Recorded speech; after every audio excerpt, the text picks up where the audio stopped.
Donc, préparons-nous pour cette première méditation en pensant à ces premiers niveaux d'obstacles, c'est notre attachement aux choses de ce monde, notre attachement qui peut nous empêcher de vraiment nous dévouer, nous engager avec ce chemin, et qui peut aussi nous heurter avec sa violence, qui peut nous basculer dans la colère dont nous avons parlé tout à l'heure.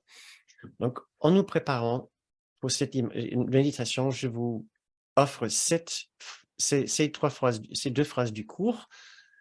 Il n'est pas de temps, pas de lieu, pas d'état où Dieu est absent. Il n'y a rien à craindre.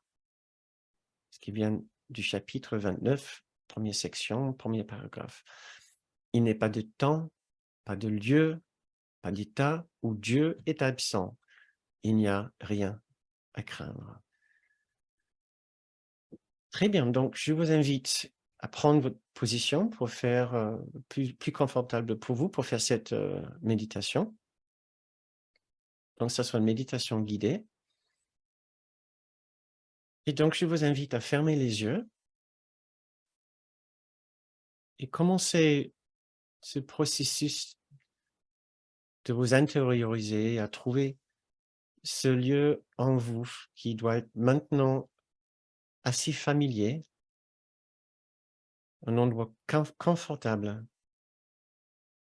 un endroit de silence, un endroit de paix, un endroit aussi d'accompagnement, où nous savons accompagner, aider et aimer.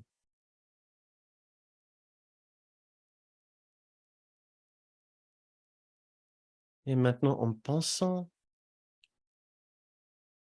à toutes les peurs que nous pouvons avoir par rapport à ce monde,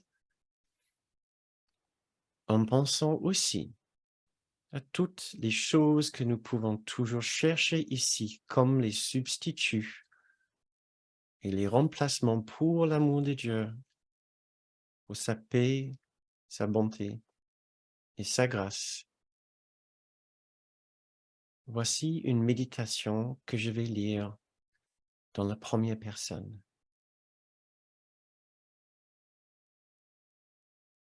Je regarde bien ce monde aujourd'hui, car j'ai confiance en mon guide qui ne me tromperait pas. Mon guide a envie que je découvre le monde splendide dans mon esprit. Pour cela, je dois m'y investir davantage dans mon sanctuaire intérieur et diminuer mon investissement dans les choses de ce monde. Je dois enfin apprendre. Je ne serai jamais vraiment heureux tant que je cherche à utiliser ce monde pour la satisfaction de mes besoins personnels et à remplacer les vrais trésors de Dieu avec des situations instables de ce monde.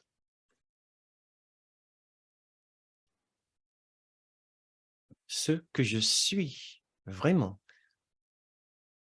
mon vrai soi, ne peut pas être satisfait par des situations instables et des dons éphémères. Je prends conscience des situations spécifiques, des changements spécifiques, des événements spécifiques et des rencontres spécifiques que je pense me rendraient enfin heureux.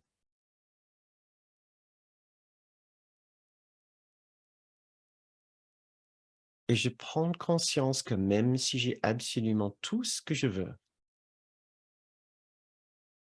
dans cette vie, dans ce monde, cela ne me donnera toujours pas l'extraordinaire paix, sécurité et amour que Dieu m'offre.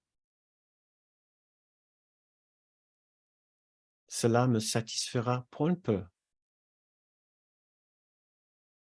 si j'ai tout ce que je veux. Cela me donnera un peu de répit de mes peurs qui sont multiples.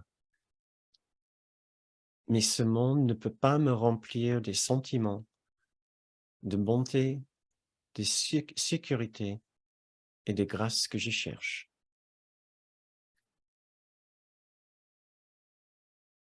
J'ai toujours peur dans ce monde.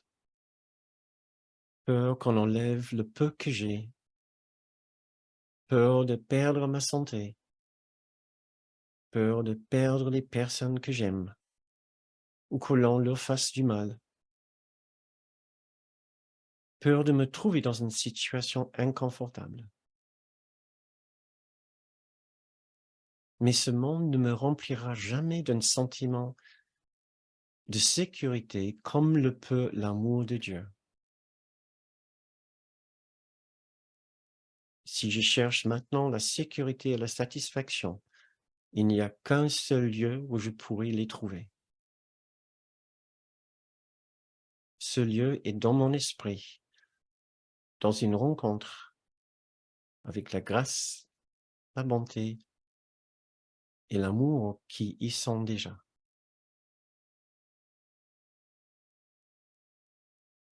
Ce monde est insatisfaisant.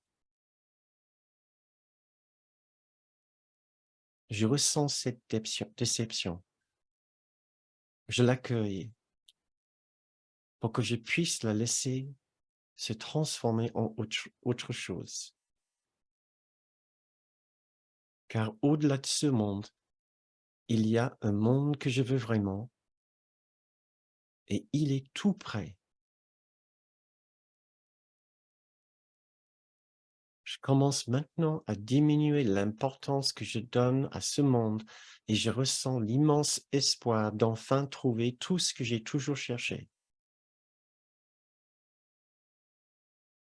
Je n'ai plus besoin d'avoir peur de perdre les choses de ce monde en poursuivant mon chemin spirituel, car j'ai maintenant la conviction qu'au-delà de ce monde, il y a un monde que je veuille vraiment. Et ce monde-là est vraiment magnifique.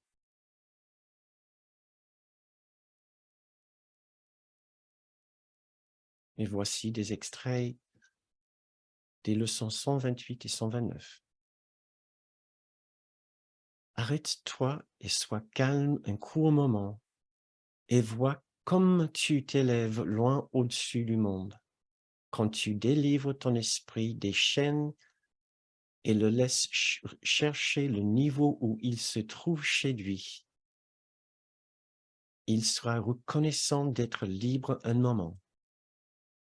Il connaît où est sa place. Libère simplement ses ailes et il s'envolera plein d'assurance et de joie pour rejoindre son saint but.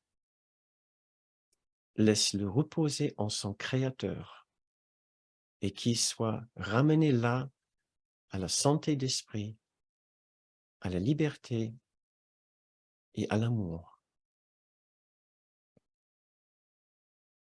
Au-delà de ce monde, il y a un monde que je veux. Je choisis de voir ce monde-là au lieu de celui-ci, car il n'y a rien ici que je veuille réellement.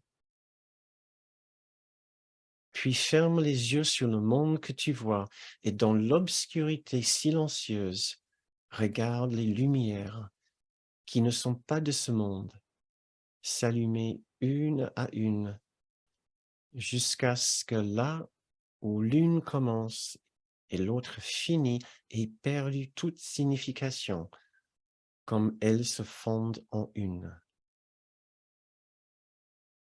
Aujourd'hui, les lumières du ciel se penchent vers toi pour luire sur tes paupières, tandis que tu reposes au-delà du monde des ténèbres. Voilà une lumière que tes yeux ne peuvent contempler.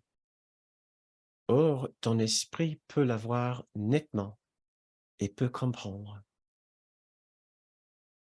Un jour de grâce t'est donné aujourd'hui et nous en sommes reconnaissants. Aujourd'hui, nous nous rendons compte que ce que tu craignais de perdre n'était que la perte. Maintenant, nous comprenons qu'il n'y a pas de perte, car nous avons vu enfin son opposé et nous sommes reconnaissants de ce que le choix est fait. Le monde que je vois ne contient rien que je veuille. Au-delà de ce monde, il y a un monde que je veux.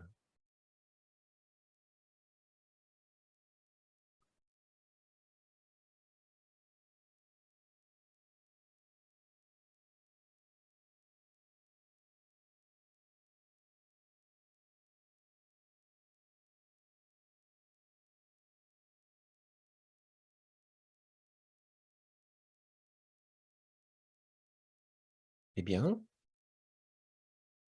continuons maintenant pour regarder le deuxième niveau de peur.